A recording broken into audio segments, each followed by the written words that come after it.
राम राम मंडळी काल भव्य दिव्य असो मैदान महाराष्ट्र केसरी 2025 पार पडलं. आटपाडी चांगली होती. या मैदानात मित्रांनो खरंच टॉपच्या लढती झाल्या. ते आता तुम्ही पाहिल्याच असलेल्या प्रत्येक सेमीत एक काटाकेर अशी लढत डोळ्याच्या पारनं फिरणारी लढत झालीच. असं हे कालचं मैदान.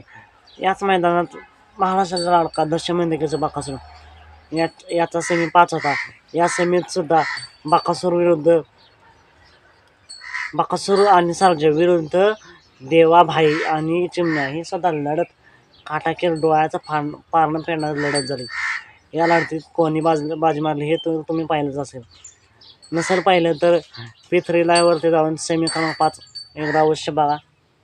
तर मित्रांनो असं हे होतं कालचं मैदान. तर या मैदानानंतर बकासूरचं आगामी नियोजन काय हेच आपण या व्हिडिओमध्ये पाहणार आहोत. तर मित्रांनो यानंतर उद्या म्हणजेच 2 फेब्रुवारी 2025ला दशमंदिकेचं बकासूर पाहणार आहे. तर त्याचं मैदान कोणतं हा प्रश्न सर्वांनाच पडला असेल.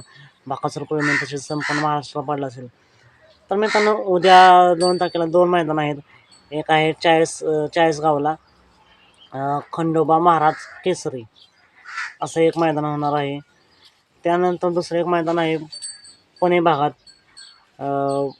भैरवनाथ केसरी असे 2 मैदान पार पडणार.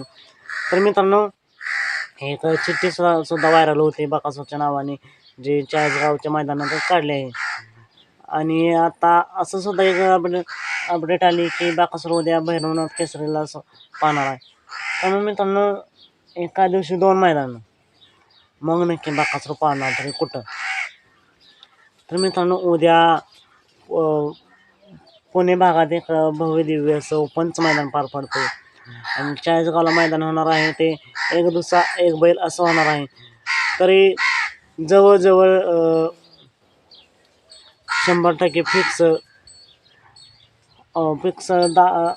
असण्याची दाट शक्यता आहे की बकासूर 100% पाहणार हे पुणे भागातील ओपनच्या मैदानातून. कारण हे मैदान बकासूरसाठी होम ग्राउंड असणार आहे.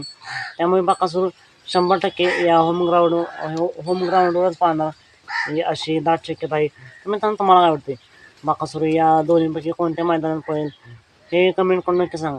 तर बकासूरचा पायरा कोण असणार हा देखील प्रश्न सर्वांना पडला असेल. तर बकासूरचा पायरा याच्यावरती व्हिडिओ लवकरच घेऊन येऊया. तर मग भेटूया पुन्हा आता बैलगाडी क्षेत्रातील एका नवीन अपडेट्स भन्नाट अशा नवीन व्हिडिओमध्ये.